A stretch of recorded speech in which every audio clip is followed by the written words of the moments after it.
goal of today's lesson is to teach reading skills, and that means a sequence of skills starting with pre-reading activities, going into reading activities, and then follow up to the reading activities.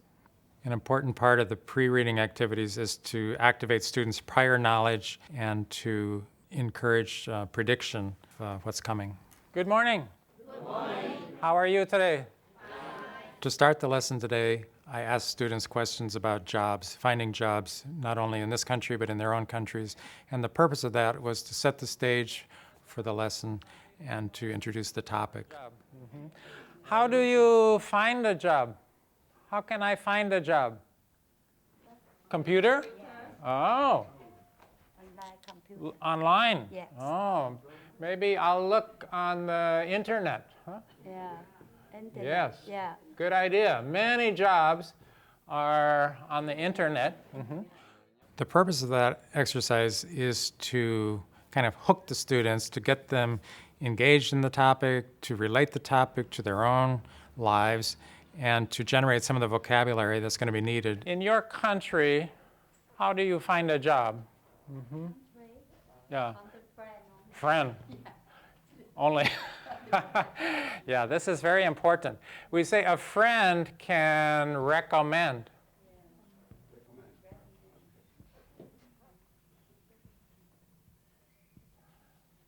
A friend can recommend me. Everybody, recommend. Recommend. Mm-hmm. Okay. Look on page 102. 102. I'm looking at the small picture on page 102. What's she doing? Playing cards. Is she playing cards with her sister? No. Who's she with? Maybe father. Her father? Maybe? You think it's her father? No. Her friend? No. Senior citizen. Oh, he's a senior citizen. Let's write that here. Senior citizen. What's a senior citizen? A young person or an old person? Old person. An old person. There are many different ways to teach readings.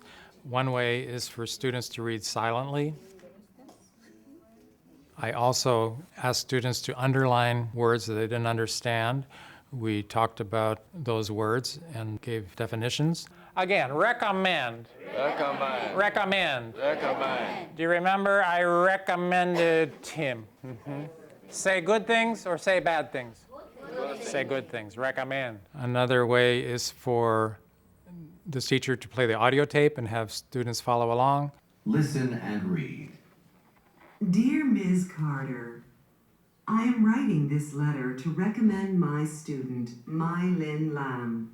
Another way is to do a listen and repeat, repeating chunks of the reading exercise. So there are lots of different ways to go about it. I will read and you will repeat.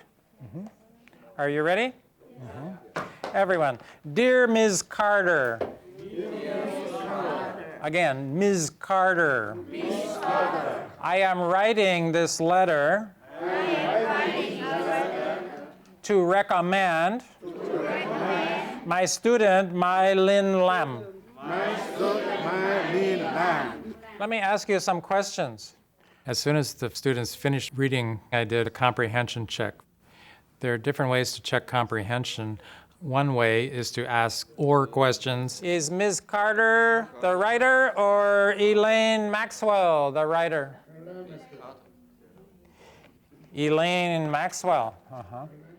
Building up to a sequence of questions, perhaps ending in WH questions. Where is Mai Lin from? She's from Vietnam. Vietnam. Uh-huh. What is her job now? Nursing assistant. Nursing assistant.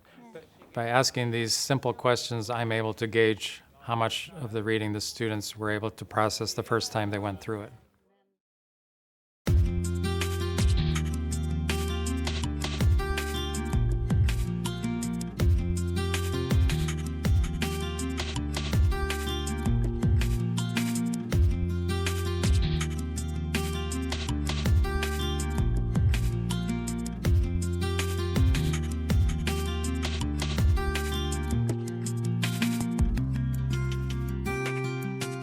Document literacy is so important for students because students encounter documents in the real world. They encounter job application forms.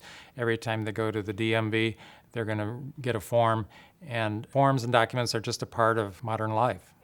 Is this a school form? These are things like TV schedules or food labels or medicine labels or forms.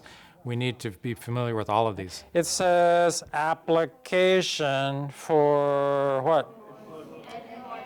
Employment. Do you understand employment? What is employment?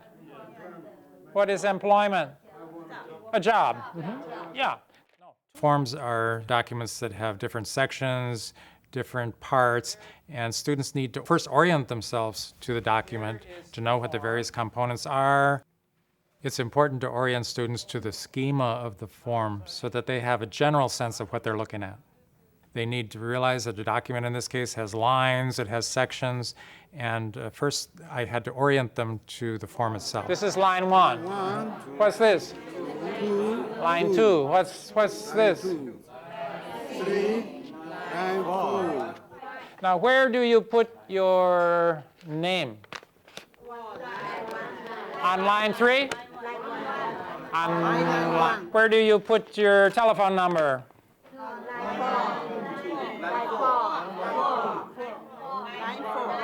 On line 4. What do you put here? Zip code? Area code. Are there any words you don't understand? After putting the application on the board, students opened their books and looked at the form and had an opportunity to ask me about words they didn't understand. Students need to feel comfortable with this form. Some of them have more understanding than others of vocabulary, and it gives a chance to nail down words that they don't know. What line is that, Kim? Line 6. You see position. What is position? Position is my job. Desired. What is that? Want. What job do you want? When students are taking tests, they often have to scan, they have to move quickly, they have to find the answers without reading an entire reading passage or an entire document. When you have a form and some questions, what do you do first? First, you read the question, and then you look for the important words in the question, and then you look for the answer, and then you look at the choices, A, B, C, or D, and you circle the best choice. An effective strategy for dealing with multiple choice questions is to read the question first and then look at the document and try to find an answer. And to do that, students have to be able to scan a document. First thing they need to do is actually scan the question and see what are the important words in that question that they're going to get at in the document, and then they need to scan the document and match the words and to get the answer that way. Show application, social security card. At the end of the exercise, I assigned this form as homework, and I wanted students to fill out the form with their own information, their own name, their own jobs, and so on, because it allowed them to practice filling out forms as something that they would be doing in the future. The purpose of using life skills reading with ESL students is to prepare them for documents that they're going to come across in the real world. The reading skills that students are developing enable them to become successful, not only with document reading, but with all the kinds of reading that they'll come across in their daily life.